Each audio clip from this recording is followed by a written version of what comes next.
introduction. Well, good morning, everyone. It's a delight to be meeting all of you, and I look forward to connecting with you over lunch as well. Thank you for being here today and for the privilege to gather in community with all of you for the very important purpose of expanding our knowledge and our capacities for addressing racism in our nation. So before I go any further, I would be remiss not to mention that first, a land acknowledgement, because USC sits on the land of the Tongva, the Quiche, and many other Native American nations who came before us.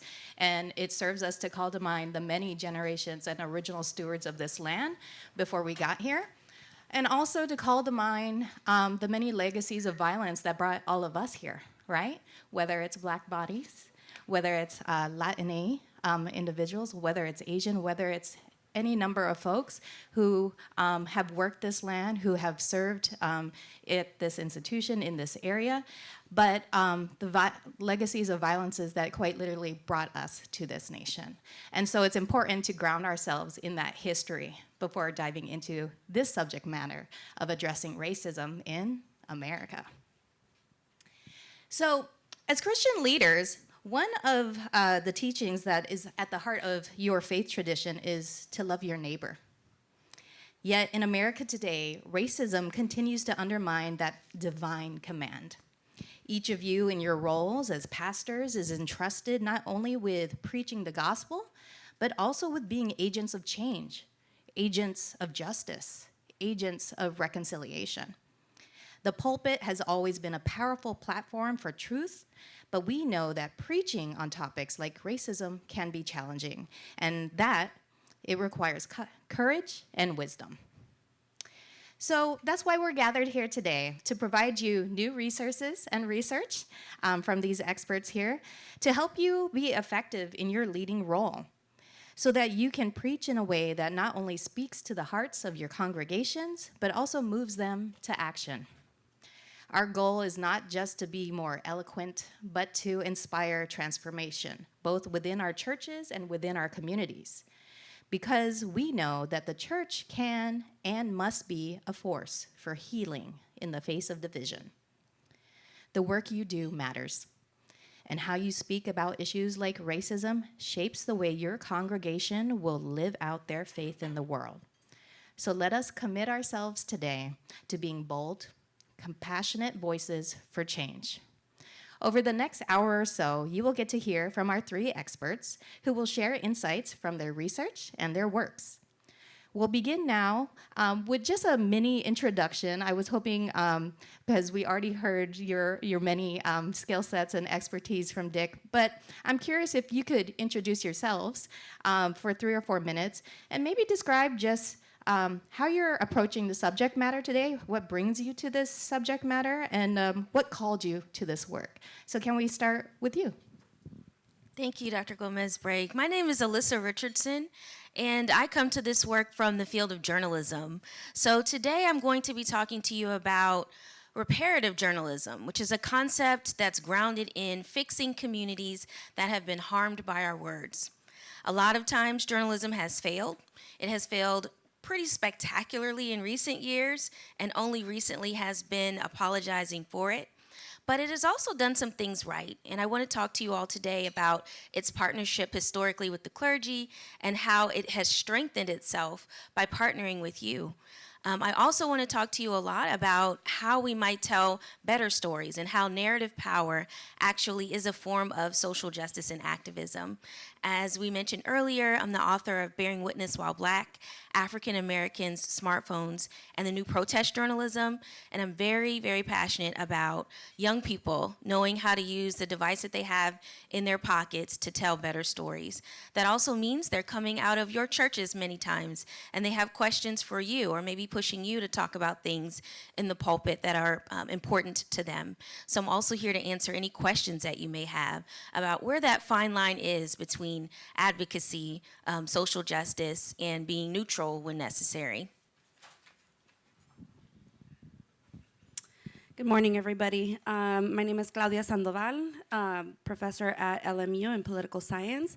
And today I want to talk to you guys more anecdotally for me, as somebody who grew up in a predominantly Black and Latino neighborhood in Inglewood, California, and went to church in South Central. And the experience that I had going to a Spanish-speaking church in a predominantly Black community, and then subsequently was always neighboring Black members of the church in my same church, right? And so just kind of speaking towards how that experience helped my political view of the world, right? Because I'm not necessarily a scholar of religion. And it was very interesting when I got the email and the invitation to speak on this subject, because I don't necessarily think about religion that much. But in thinking about my presentation for today, or my talk for today, I realized how important it was for me, because the space that was church, signaled to me a lot of the problems that I saw as an institution and as a community, how the church was thinking about community building.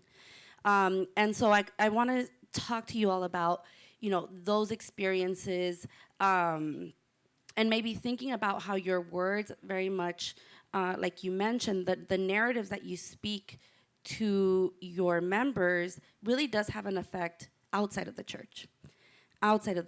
And as somebody who's a Catholic, but very much a Mexican Catholic that doesn't practice Catholicism, but just says I'm a Catholic because it's tradition, it happened as I went through the church, right? That I went through the church and I heard the word of God through my priests, and I decided that that's not the world that I lived in and that I wanted to live in, right? And so those narratives impacted me in a way where it didn't necessarily take me away from religion, but it did from the institution of Catholicism.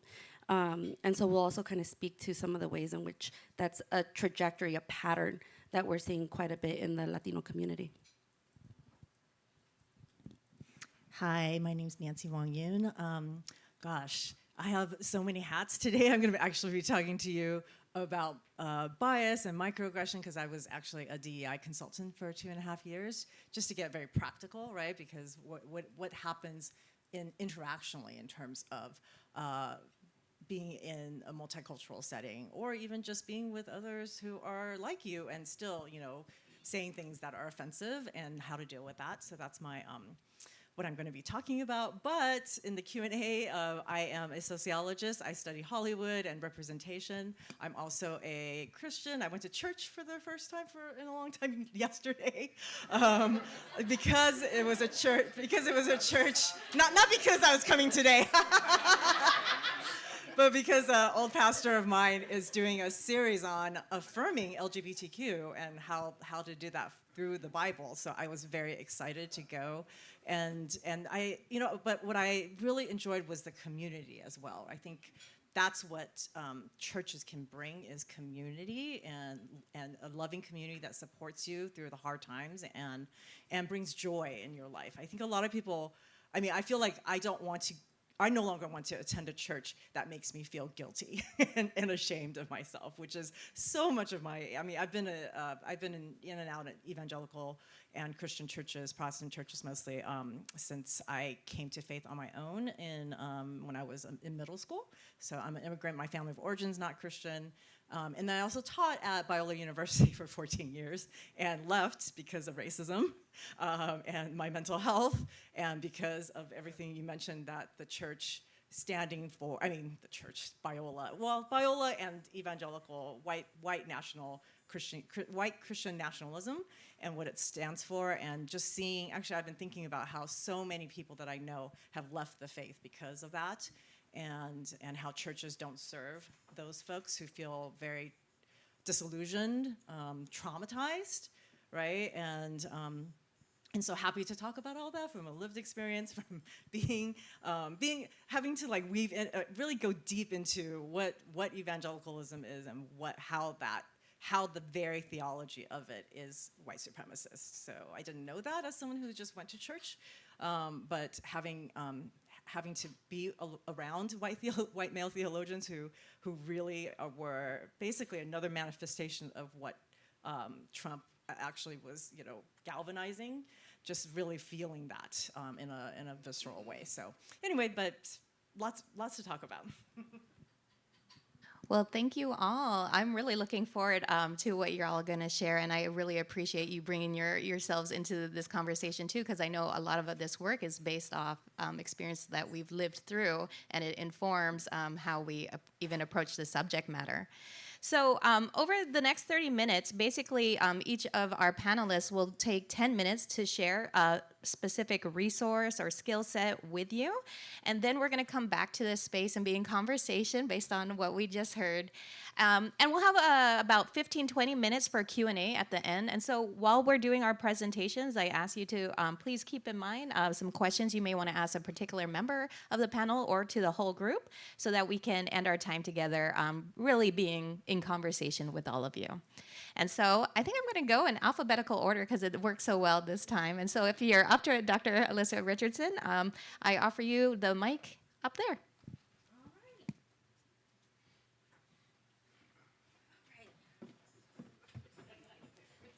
I'm so short. These are always so high for me. Let me pull these down. Okay. Can everybody hear me? All right. Well, good morning, everyone, again. I'm really glad to be able to see and speak with all of you, particularly because I come from the Baptist church. I was raised in one. Also went to college at the only Catholic HBCU, Xavier University of Louisiana, which was led illustriously by Norman Francis for 47 years. And everything that we learned really wove in not just the sciences and STEM, but also a real sense of justice. And that is our motto, is that we have to, even before we graduate, have a certain amount of community service hours that you have to have completed in order to leave college. And I thought that was something that we had to do in high school, but the emphasis that they placed on it in college really led me to believe that these things were inextricable. Our faith and the things that we do every day are so intertwined. As we started to talk about, some people have gotten a little bit far away from that because of the politics and because of the polarization that our country has experienced in recent years. But I want to talk to you all today about how some of that narrative power can be rebuilt and what we need to do that, to achieve that. And so my home church in Maryland, where I'm from, was First Baptist Church of Glenarden, which was led by John K. Jenkins Sr. He would want me to say senior. And when I moved here to come to USC to be a professor, one of the very first things I did was try to find a church home. For me, it was culture shock to move to LA. There weren't too many people that looked like me. I'm coming from Chocolate City, which is 60% black. So then to come here, I was like, where is everybody? And my colleagues were like, well, they're not going to throw a parade for you, but they're here. They are here. And I said, okay, I have to find a church. And so I found Friendship Baptist Church, of which I'm a member now, which I really love. And in going to church yesterday and talking with some of my community members, they said, tell them about stories and how stories really shape how we not only remember current events in history, but how we remember how we changed things. And so that's what my talk is today. It's Truth and Justice, the enduring partnership of the press and the pulpit. So I wanted to talk about, just quickly, I teach journalism here at USC's Annenberg School, and I also established and now lead the university's first Black Media Research Center. And it's called the Charlotta Bass Journalism and Justice Lab. And Charlotta Bass was the first Black woman to own and operate a newspaper here in the United States. She was also a very active member of the Second Baptist Church here in Los Angeles, which often hosted Reverend Dr. Martin Luther King when he was in town. So imagine how I felt looking through all those archives of letters of them back and forth writing about what needed to be done to change this problem about race in our country. So when I think about that, I think you have a hint about what I want to discuss. I want to offer a bit of insight about this intersection between journalism, race, and religion. And these are three pillars of our society that have been intertwined for centuries. So throughout history, journalism has chronicled the struggles of marginalized communities, while religion, particularly the clergy, has often served as this moral compass that guides those struggles toward justice. And the relationship between the press and the clergy has always been strong, and that bond is needed now more than ever. And that is why I titled my book Bearing Witness While Black, because if you think about it, and I thought about everything I wanted journalism to do, it's not just to be an eyewitness to say, I was there during this time in 2020 when Mr. Floyd was snatched from us in such a heinous way. One of the other things I wanted it to do was call upon this ancient practice of, can I get a witness? We may have heard that in Baptist churches before, right? We're asking somebody, what has Jesus done for you recently? What has he done today, right? I also said witness has like this legal kind of context to it too, because when you get up on the stand, you promise to tell the whole truth and nothing but the truth as a witness, right? It's against the law to do anything less than that. And so journalism at its core is this pursuit of truth. It exposes injustices, it gives voice to the voiceless, allegedly. It amplifies the struggles and triumphs of the oppressed. And throughout history, Black journalists and Black clergy have worked hand in hand to combat systemic racism and demand civil rights. Now, whether it was during the era of abolition or the civil rights movement, or today's fight against police brutality and racial inequality, the press and the pulpit have shared a sacred responsibility to bear witness, to speak out, and hold those in power accountable. So take, for instance, the Black church, from which I said I came. For centuries, the Black church has been more than just a place of worship. It has been a community center, as many of you all know when you open your doors, a political headquarters, and importantly, but perhaps less studied, a newsroom. So when mainstream media ignored the struggles of Black Americans in the 1960s and 70s, and even before then, the Black church stepped in. They created their own newspapers, newsletters, radio programs to inform and mobilize the community. And the clergy used the pulpit to inspire action, and journalists used their pens to ignite the flame of justice. So during the civil rights movement, if we think back, that bond between the press and the clergy became undeniable. Dr. Martin Luther King Jr. was a preacher who understood the power of the press. He often worked with journalists to ensure that the nation saw the brutality of segregation and resilience of those who fought against it. Now, what a lot of you don't know is that news back then was not 24 hours long, it was 15 minutes long.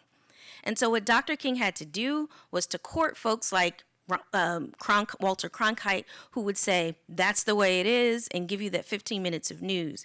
He would have to stage his protests right around the time of that evening broadcast, and then make sure that people took pictures of it, captured it, and exposed all the brutality that was going on, and it shocked the world. That should sound familiar, because we just went through that in 2020. Black photographers, in the words of Black reporters that the world saw Selma, Montgomery, Birmingham, and Memphis for the first time in a whole new light. And the press was the megaphone for the clergy's calls for justice. Together, they stirred the consciousness of a nation. But this relationship between journalism and religion in the fight for racial justice didn't end with Dr. King. We like to invoke him a lot and say that that was the end of everything.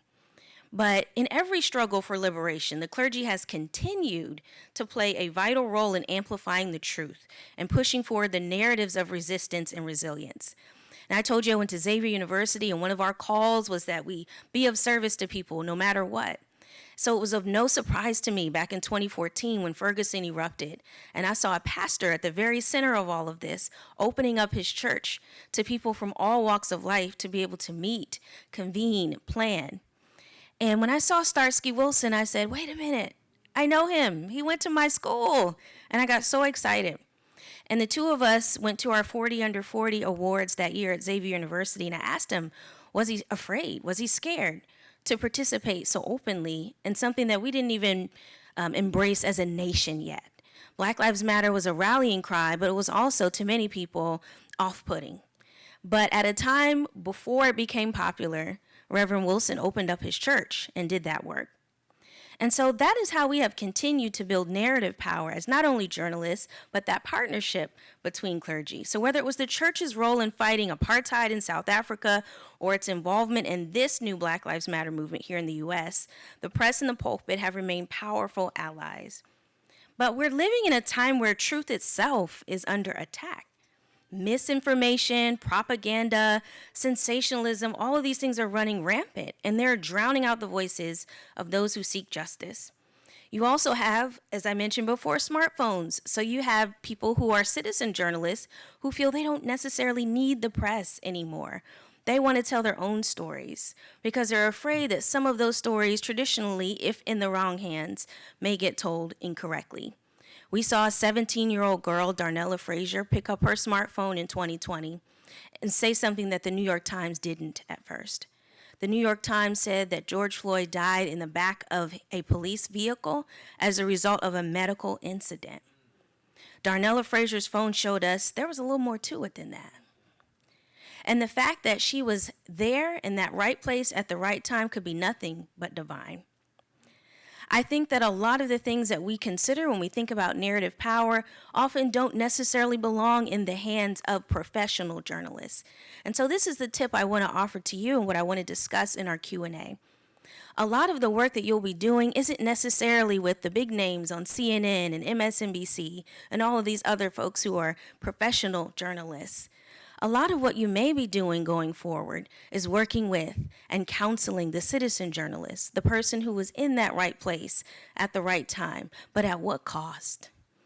If we think about Darnella Frazier and the conversations I've had with her afterwards, she not only had to testify in one trial, that of Derek Chauvin's, but 4 other ones for all of the other police officers.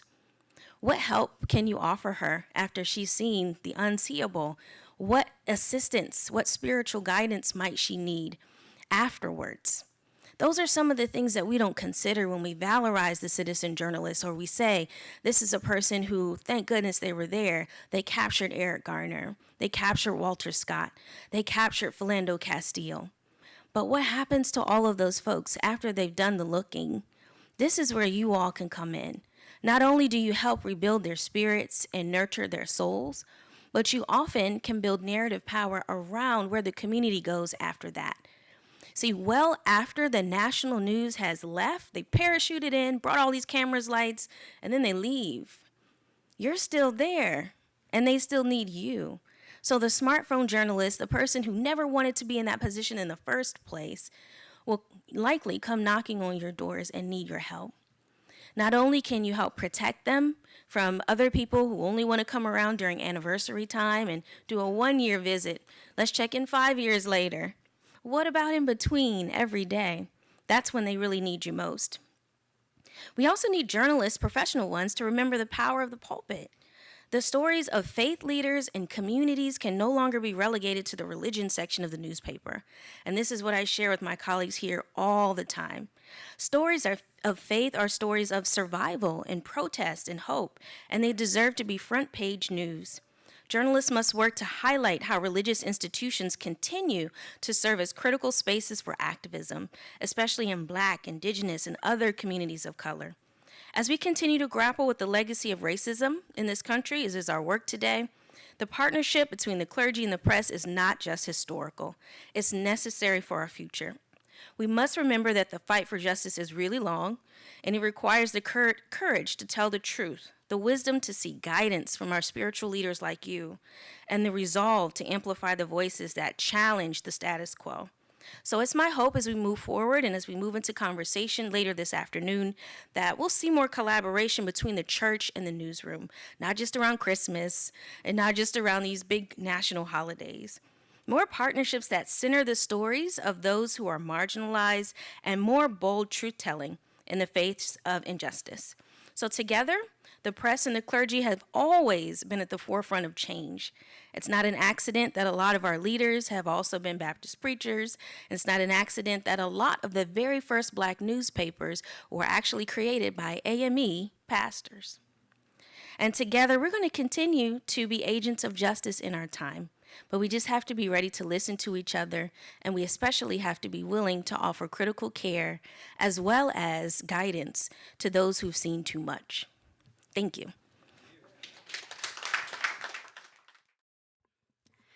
Again, good morning, everybody. I guess we do all have, I forgot I have a slightly more contemporary connection to religion as I do work at a Jesuit university.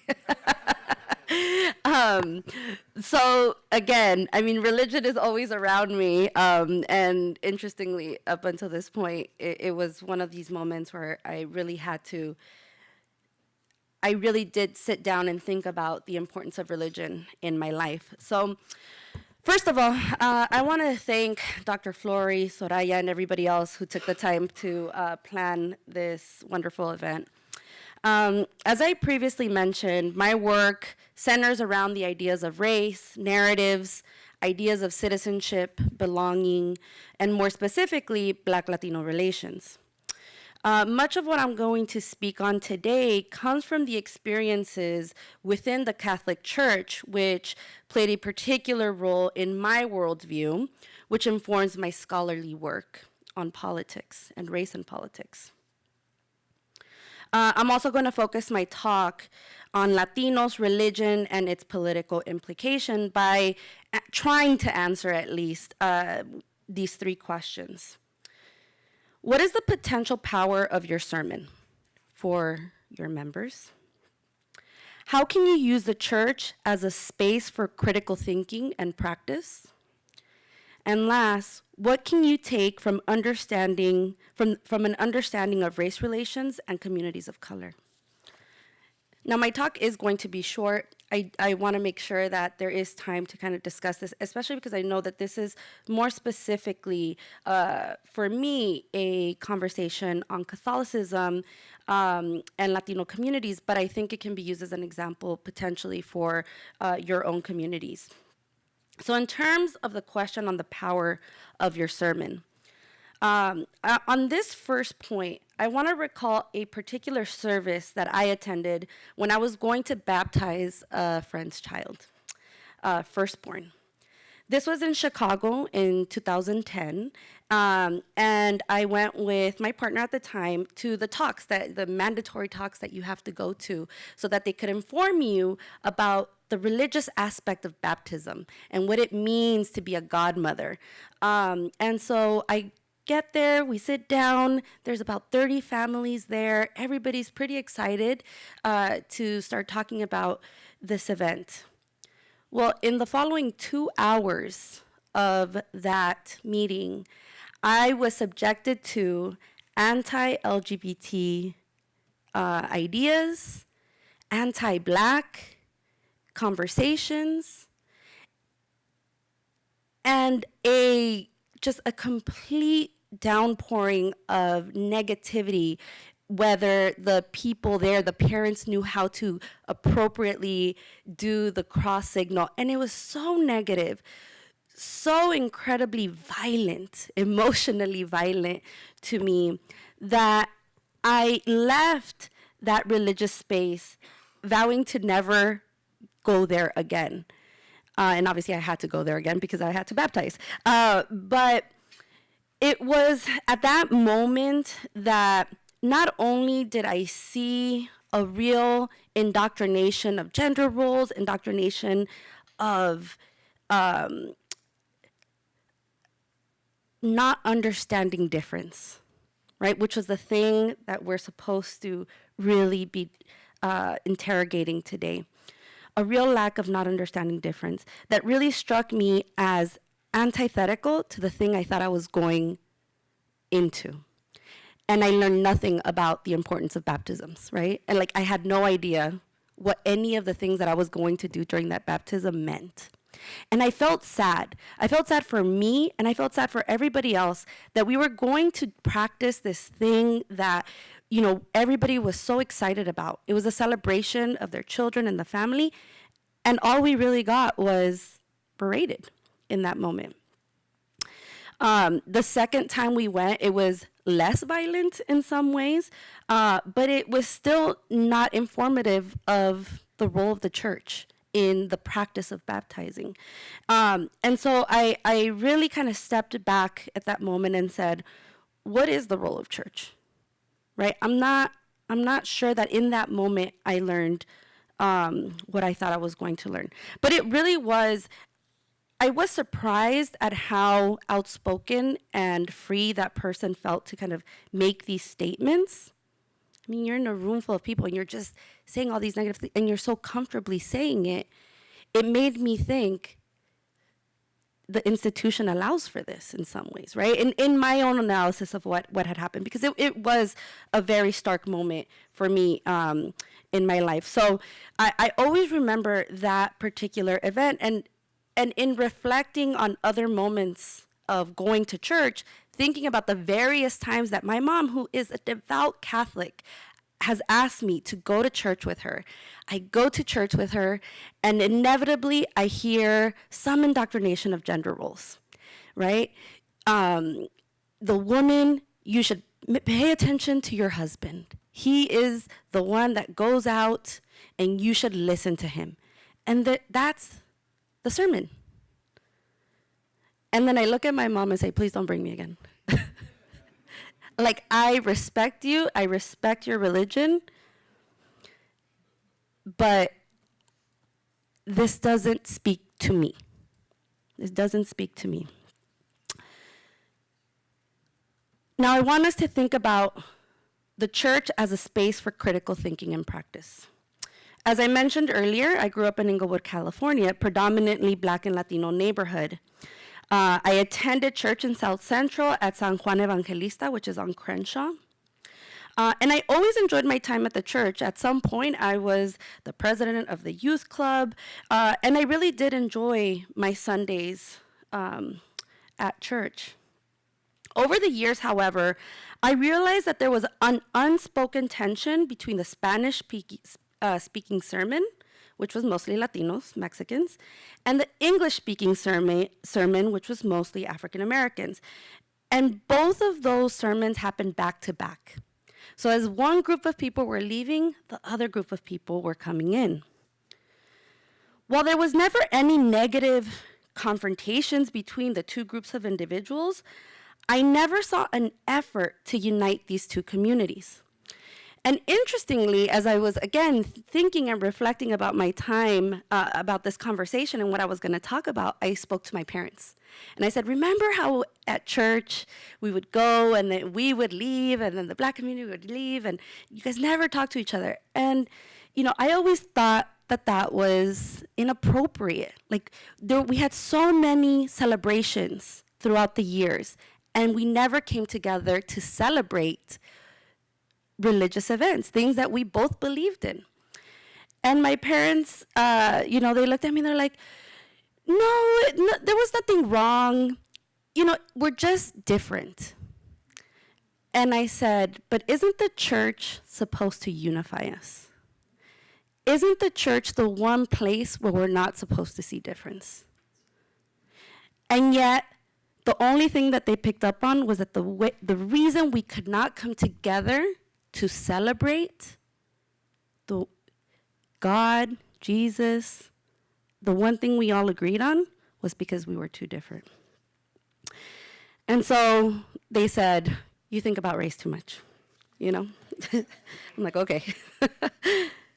So while the Word of God is used to evoke individual growth and strength, I refer back to the work of Saint Oscar Romero, who was killed by the Salvadoran government in the 1980s for using the Word of God to unite people and create socially and political conscious communities. I remind you that this is how powerful your profession is, that a government would go after you alone for specifically spreading critical consciousness. Finally, I want to remind you of some of the contemporary facts about Latinos and religion, specifically for the Catholic Church, and so you can reflect on how this maps onto your own churches. According to 2023 Pew Research Center data, 43% of Latinos identify as Catholics, which is a fairly large number. Nonetheless, that's a drop of over 20% from 2010, when 67% of Latinos identified as Catholics. And while some have gone to other religions, with a slight increase in the evangelical Protestant church, the majority increase has gone towards those who are religiously unaffiliated. These numbers are even more concerning when we realize that almost half of young Latinos identify as religiously unaffiliated.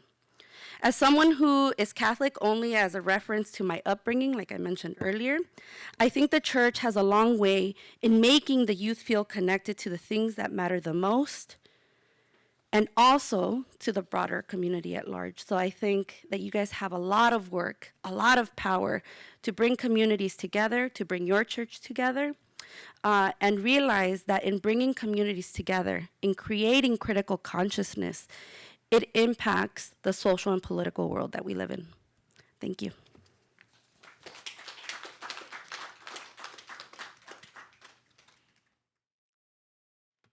Hi, all. Yes, so I wanted to think about what being in a racially diverse or just having, even if you have, I've been to Asian American churches where there's still other people from other groups, right? Even if you have a fairly monoracial congregation, you still have people of different groups. And so, we live in a multicultural society, and also just, not just in your communities, but also in the way that you interact with just people in your lives, right? This is inclusion and belonging. I was a DEI consultant for 2.5 years, and I did over 30 trainings. And this is, I've adapted it from the workplace, but I think that this is important in, certainly in all the places that I've been in, including communities of faith. I've experienced a lot of non-inclusion and non-belonging, and those are the, and if you kind of accumulate enough of those, you want to leave, right? You're feeling like, this is not the place for me. I feel like 1 or 2, and then when it gets to like 5 to 10, you start to think, okay, I'm gonna look for a community that I actually feel like I belong in. And then I started to think, like, why am I even spending my Sundays trying to belong in communities when I could just be binging K-dramas, right? Which is much more pleasurable than having to constantly be with strangers and trying to, find community. And I understand, having been a Christian for almost all my life, I understand that there's commitment, there's investment. But I feel like now as a middle-aged adult, I feel like, I really just don't have the patience or wherewithal to do this. So anyway, so I think that just thinking about inclusion and belonging, how they're really central to a healthy community, really, really central, right? Why even have a community unless you feel like you belong there? And here are some verses that really speak to, if you are, of Christian faith, these are verses that I found that really speak to why a community is healthy and why inclusion and belonging are so important. And and so this is the kind of DEI. DEI is diversity, equity, and inclusion. Belonging, that was the consulting that I did. And so inclusion, where everyone feels supported, valued, and able to participate. And belonging, we think of as next level inclusion, where everyone feels connected, psychologically safe, and can be themselves, which is really important. Being able to not have to hide yourself, right? Everyone's probably been in spaces where you kind of have to hide parts of yourself as you're trying to figure out, okay, is this a place for me? And compartmentalizing, so being able to belong means that you can actually just relax and be fully yourself. And you would imagine that communities of faith, healthy ones, this should be the case, right?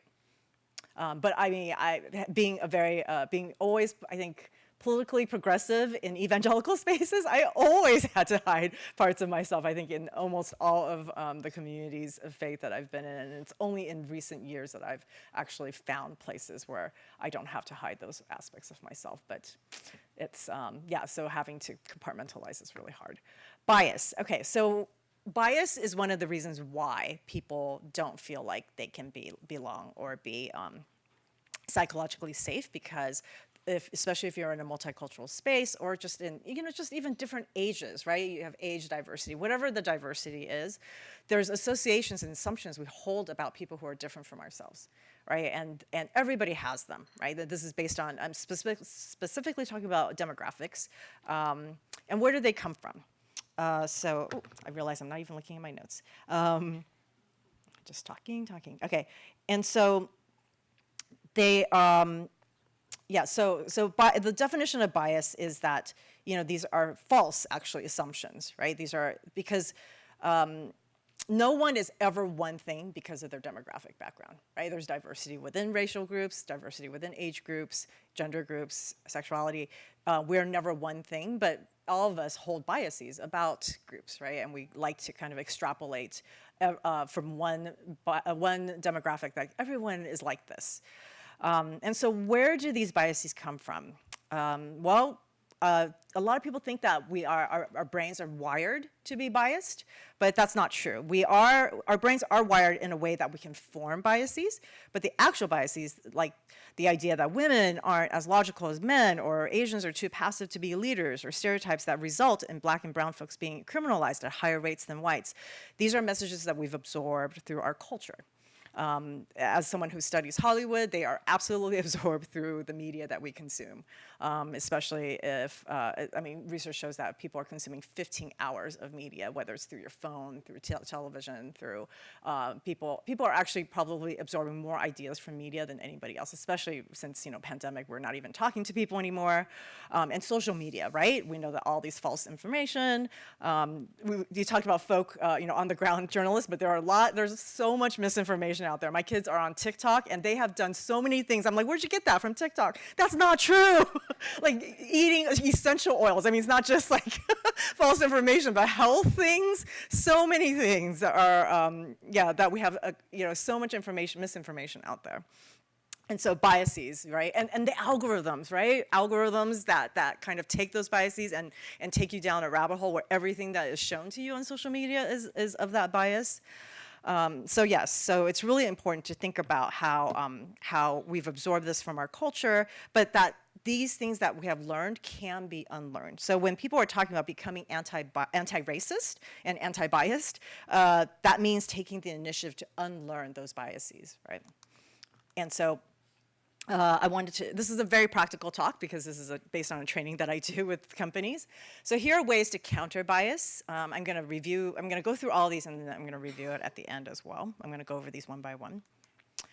So it's really important to question your assumptions, right? So remember that all of us have biases. We are in a racist society, so we have a lot of racist ideas, and we've absorbed them. And so the way that one of the ways is to make it a practice, to ask yourself regularly, okay, how can biases be affecting my ideas of who is smart, who is capable, who adds value, who in workplaces, especially even on your team, on your pastoral teams, who can lead a big project, right? I noticed that at least in evangelical spaces, women are always doing the community and children's ministry, and then, men get to lead the major, whatever, the lead pastors, and I mean, that's ridiculous, right? Well, and this is obviously a problem in the church, and so that's an assumption, right, that women can't lead.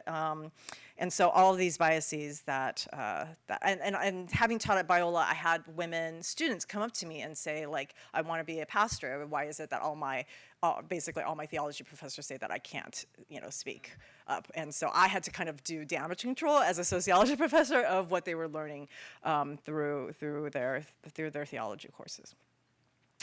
Okay, and so one of the ways is to measure your own bias is to take the Harvard implicit test. Has anyone ever taken those? Okay, so those are I've taken the race, black, and white, and I have racial biases. I haven't taken the Hispanic, but I did take the Asian foreign, and I actually don't have that bias because I'm an immigrant, so I grew up, I came here when I was 5 years old, so in Taiwan, we call white people foreigners, right? So the idea of who's foreign, is contextual, right? And so because I grew up in another country, I was able to not self-hate in this way. I'm sure I have other self-hating things, but at least foreignness is not one of those things. So even, right, I mentioned self-hate is that we may even have racial biases against ourselves, right? Because again, we were growing up, if you've heard of the doll test, right? The famous doll test where black kids were given black and white dolls and they also prefer the white dolls.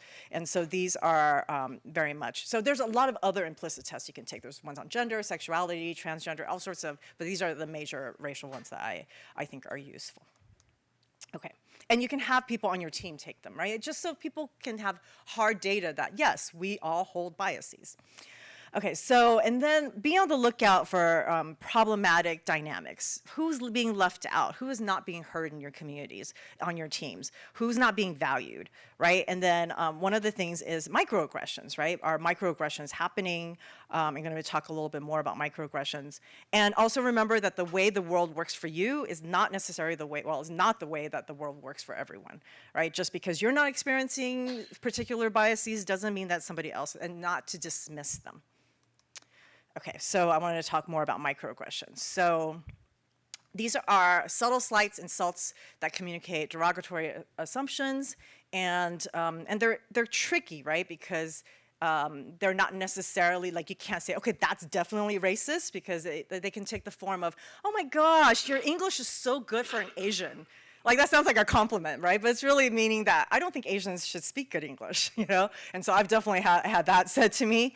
Recent ones are calling, for example, Kamala Harris a DEI hire. I've seen that everywhere. The idea that, and doing DEI consulting, that's not what that means at all, right? But DEI being synonymous with not qualified, right? And being not qualified and being a person of a underrepresented, of a minoritized identity, as if she doesn't deserve where she's at, right? And one statistic is that Black women are nearly 2.5 times more likely than white women, and more than 3 times more likely than men to hear like microaggressions, like people being surprised by their language skills or their other abilities. And so microaggressions might seem insignificant when it's like isolated, but when they occur day after day, that impact takes a toll. And research has shown that it takes not just a mental health toll, but a physical toll. People have heart disease and high blood pressure. These are all things that come from having to endure those. And so women, for example, women who experience microaggressions are 3 times more likely to think about leaving their jobs than those who don't. I personally left a church, just to talk about churches, because the pastor's wife, I was talking to the pastor's wife about how I was working on my book, my first book, The Real Inequality, Hollywood Actors and Racism. And my children, who were very young at the time, were running around, and I was taking care of them. And she just looked at me and she was like, "Do you mean a class paper?" And then I was like, no, I'm working on it. This is my book. And she's like, "Is this your thesis?" Like, she asked multiple questions because I did not fit her idea of a scholar, obviously. And she just kept asking. And all of those were microaggressions, right? They just continued to kind of discount my status, my accomplishments. And that was kind of the last straw. I was like, if the pastor's wife is like this, so leaders, right? Leaders and their partners, sorry, I know it's a lot of pressure on you all to be perfect, but everybody needs to be trained to, understand the effects of their words, right? So she really made me feel like I did not belong, or that who I was not going to be fully accepted, right? And so that really did, and she's a white woman, and then it was an Asian American church, and there was a co-pastor, and I just felt like this wasn't for me after that kind of grilling. And so, and I've been in many churches where people find me intimidating because I have a PhD, because, again, the gender roles of what women are supposed to have and all that. Anyway, so those are all things that those microaggressions really do add up. Okay.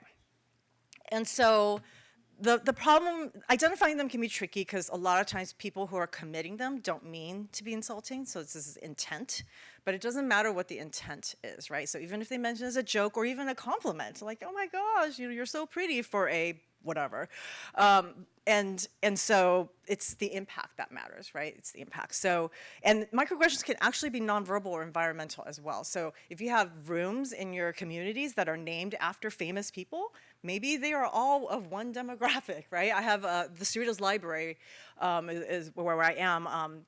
They used to have all the scientists. They had like these conference rooms upstairs that people can book for studying. All of them were all white men at one point. And finally, I noticed, I didn't tell them anything, but I noticed that they changed it. And one of the scientists is like an Asian woman. And it's a very heavy Asian American community. So I thought that was cool.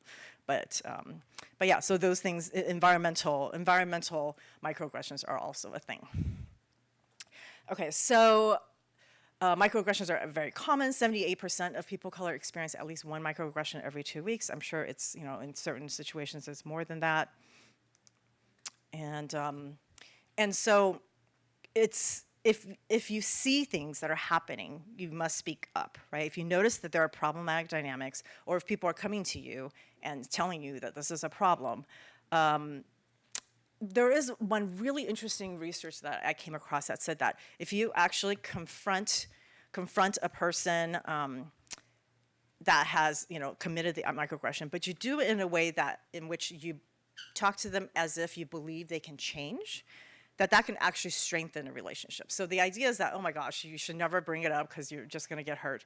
But if you already have especially if you already have a relationship, right, to bring it up in a way, it's like, I believe that you didn't mean this, but this is the intent, right? To say it in a way that actually will strengthen a relationship. Because I feel like I've had so many bad experiences that I'm just fearful of bringing up anything. And sometimes it's not safe, right? Sometimes it's not safe, or this person isn't especially if you're a pastor and you're bringing two people together and you see that the person can't handle it, or it's probably better to talk to the person on your own to see where they're at in terms of being able to reconcile before you bring, the person who has been on the receiving end and bring them together. But saying something and making sure that that there's a safe space, and if not, then maybe sometimes choosing not to talk about it, but making sure that the person who was on the receiving end has a space to process. Because the research shows that when you're holding a microaggression and you don't talk to anybody about it, that's when the physiological problems come up, right? And so microaggressions are really important, and they, again, hurt the inclusion and belonging in communities. Okay, so reacting well. This is if you commit the microaggression, right? So you want to make sure that you're not being defensive. You want to affirm that it was problematic, hearing listening to the person of why it was hurtful, repeating back what you heard, so making sure that they see that you understand, and then apologizing for being hurtful. So even if it's not, and not being defensive about it. Okay, and so finally, making it a point to, and this is outside of microaggressions, right, to kind of create a community of belonging, really making an effort to talk to people who are new. So I've been church shopping, so I went to a church yesterday, and so I've been to 2 different churches that I'm considering, and having gone to the second church yesterday, a lot of people from different racial groups came up to me to talk to me, and that, I didn't realize that was important to me until it happened, because the previous church that I'm shopping at is Asian American church. And actually, not very many people who were strangers came up to me, and we're all the same race, right? But then the second church that is more multicultural, a lot of people from different races came up to me. And that I noted that, and I felt like, oh, wow, this is really great. I really felt like, oh, I don't know, it's like I thought, okay, I'm gonna be happier in a monoracial community, but being in this multicultural community where people were actually much more open to talking to someone new, that made me feel, and also the pastor saying, so I had 2 pastors. One is actually a psychologist at the Asian American Church. Second pastor, not a psychologist, but at the end of his sermon said, I've just talked about something very difficult, if you want to talk to me afterwards. And they also had people who were there to essentially pray for you, and pastor, all those things. I felt like, oh, these are ways to reach out and to create community, right, in a way that made me feel like, okay, I'm going to be emotionally and psychologically safer here.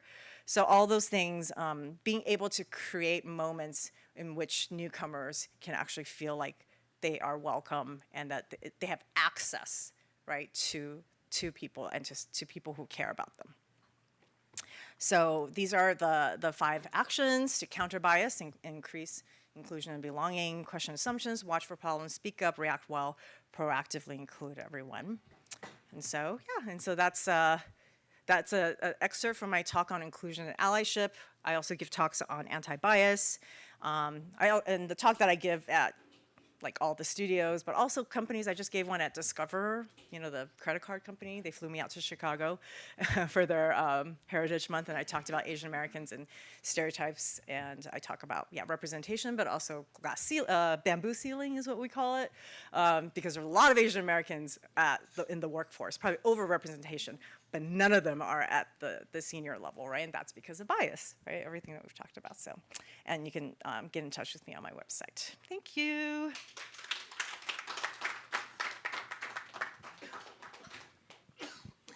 All right. Well, thank you so much to our panelists. I was over here taking some rigorous notes here, and I was trying to decide which question to ask, because if you're like me, you probably have some follow-ups to every one of these presentations. And so I want to remind you, we have about 25 minutes for Q&A right now, though I'm going to start us off with a question. But when it comes to asking a question from the audience, please just raise your hand and I'll give you my mic. That way everyone can hear us, including the video camera, okay? Great. Oh, and we have an extra mic, so. So first we heard from Allissa telling us about the really important relationship that clergy has always had with journalism and the media, and the way that we need to continue to facilitate those relationships, right, to the benefit of our nation. Next, we heard from Claudia talking about the church as a site of critical practice, even, and ways in which you, in leadership, are creating the cultures of welcoming, right? And I think we heard a few different stories of how we have not felt welcome in certain spaces.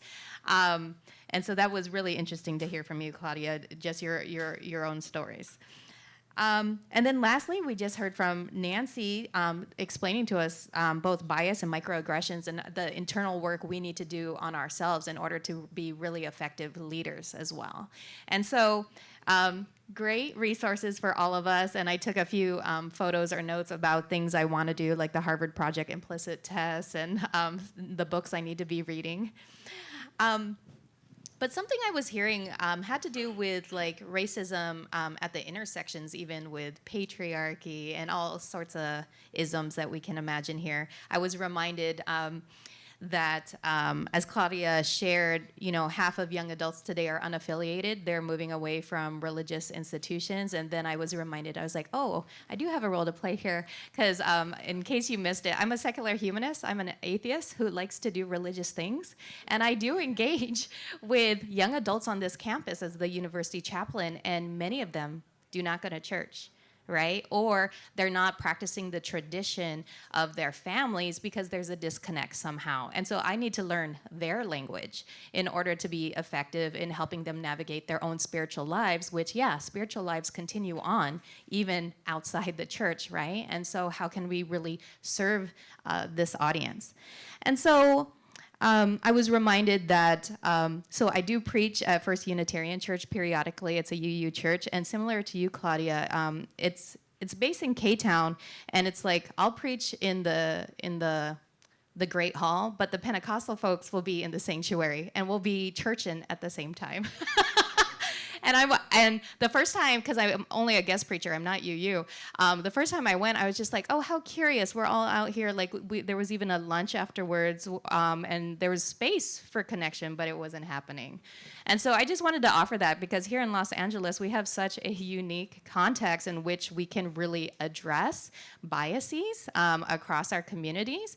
And so I think one thing I wanted to lift up, and again, this is a conversation between us, and so you can take it in any direction you want, but I was hearing a lot about the things that sort of turned us away from some of the churches, right? Some of the biases we were experiencing. And so given the topic of addressing racism in America today, I'm gonna ask y'all to be preachers, or to think like a preacher. Next time you walk into a church, what would you like to hear from the pulpit? What is a message that would really connect with you and would be relevant to your world? And you can answer it in any order. I like this question. I like this question because it's the reason why I left the first church that I attended and was part of when I first moved here. It was a non-denominational church, and at the time, I'd only been a member for about a year, but I'd begun to get some vibes that there was a lot of anti-Blackness at the church, despite the majority of the church being Black. So it was about maybe 50% Black and then 50% everybody else, which was great at first. I thought it was very nice and multicultural. But what happened is when Mr. Floyd was killed, the pastor said nothing. Nothing. And in fact, I think he was so pressed upon all sides to say something, that Sunday following that heinous video, he came out very frustrated and said, okay, I'm going to say something, and I'm going to say something one time, and that's it. And I don't want to talk about it anymore. And I'll give it over to my son, who was in an interracial relationship with a black woman, and his son then did some reparative work. That alone didn't make me leave. I kind of hung in there a little longer. But after that, in the contentious election we had, and then inviting, police to come on our campus to have their graduation and things like that, really made me feel unwelcome. I said, this is a person who, although not saying it, is very, very, very far away from where I am politically, and that should not matter unless we're talking about harm and killing and murders to people who look like me. And so I say to you all, one of the most important things you can do as a pastor is develop a policy around communication. What are you going to say when something horrible happens? When will you say it? How long will you take to say it? Who gets to be a part of the message that you're crafting? I also add care in there to the other part, because there were a number of people in our communities for whom seeing Mr. Floyd's video was triggering. Police brutality was rampant. I live in the Inland Empire, as they call it here, and they'd moved from the city to get away from LAPD and some of the things that they've experienced here in the city. And so members of the congregation were sharing, we wanted to get away from LA for this reason, and now to come here when in the suburbs, so to speak, and not hear a peep about it is harmful to us because we don't have a way to communicate or talk or even heal through this. So I think a lot about the relationship between Saul and Samuel. Saul's a king, he was a whole king, but he still felt it necessary to call on Samuel through a medium. This man is already passed on, and he's like, call him back up, please, I have questions, right? He was suffering from mental illness to such a degree that he used a medium, a necromancer as they call it, to speak to the dead, right? And so for me, I think it shouldn't have come to that when I think about that story. But it is happening in communities now where people are calling on pastors to be that source of care for them. And they need advice, and they need pastors to give guidance during times like that. But if you're part of a church that says absolutely nothing, it can be really isolating, especially for people who, by some miracle, did survive their police encounter. And so it may not always be policing as the issue. We have had historical rollbacks with affirmative action and women's rights, and there are people who are hurting from all of those decisions and need a place to come to discuss it. So whether it's you starting yet another ministry at your church, I know many of your churches, you probably have a ministry for a ministry, but whether it's starting an organization or a club within where people can just convene, sometimes just providing space and deciding on when you will comment can mean the world to your congregation. Yeah, I have to agree with that because when you first asked the question, I'm like, well, what do I want to hear? And it's, you think about love and unifying and all of these really nice words. And then I actually think about the churches that I think about. And I'm thinking about, churches in Chicago in the 1970s that were opening the doors to the young lords as they were fighting for injustices. I think about the Black church after the Voting Rights Act and being the center of which, created political communities in ways where the actual political parties wouldn't address the needs of the community. And to your point, I feel like church and individual priests, pastors, leaders think that the word of God is different from the political, and it's not. And to me, it's the churches that speak to the political needs of a community that I think would draw me in. Because to be political means that you're standing in a type of ideology, in something that's guiding you with the word of God for your community. And that you back them up, right? That you're strong enough to say when something is wrong in that community. And as I mentioned, Archbishop Oscar Romero, who was the leader, a priest in El Salvador during the civil wars in Central America at the time. He was one of those people who was speaking to his community to become politically conscious, right? To understand the ways in which the state was oppressing them. And you have that role. You have the potential to be that leader, right? Because you make the connection between the Word of God and the experience of Jesus. And, you know, I'm not the one who's gonna give you a verse from the Bible, because I don't know. I don't know, right? But I know that in my politics, I probably follow more of how Jesus, or the story of Jesus, was guiding us than so many people that go to church. And I don't have to give you a verse, right? Because you can give me a verse, and I'm like, okay, good, continue on. You know, not to burn my poor mom, because she's lovely. But every time she comes back from church, she comes just a tad bit more judgmental. And I'm like, Mom, didn't you just spend an hour listening to the Word of God, like to be more loving? And, you know, and I think that's the connection that I would need to really feel like I can be in a space that I would feel safe, and that I would want my children to grow up in as well. Okay, so I've thought about this a lot, literally shopping, and I went to my former pastor's church because he was going to talk about affirmation. I am not, I don't identify as LGBTQ plus, but I really wanted to go and hear that sermon, because what I've realized is that, at least in evangelical, Protestant, more conservative spaces, that is the issue that is dividing communities.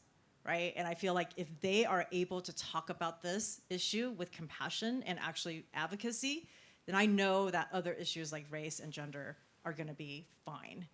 That's my lived experience of going to that community, because I was like, oh, not that everyone, again, microaggressions and biases still exist in the church, but I realized that if a pastor can talk about that, they can talk about racism, they can talk about policing, they can talk about sexism, because that's the one issue that nobody wants to touch.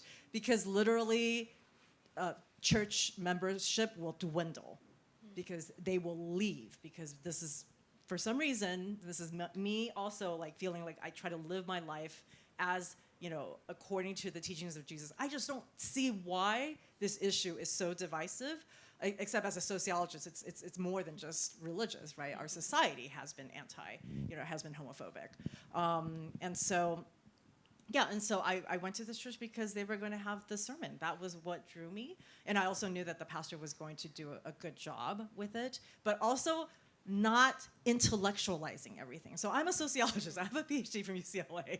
I know how intellectual talk can sound. That's not what I want in a church. Like, this other church that I'm shopping at used ecumenical and hermeneutical, and it just annoyed the hell out of me. I was so annoyed. I was like, why are you using these words? People don't know what these things mean. Even someone who's been at a Christian university, actually, when I heard people say that, I felt like they were using it, weaponizing it against me. Like, I know these big words and you don't. Therefore, I'm more holy than you are, or something.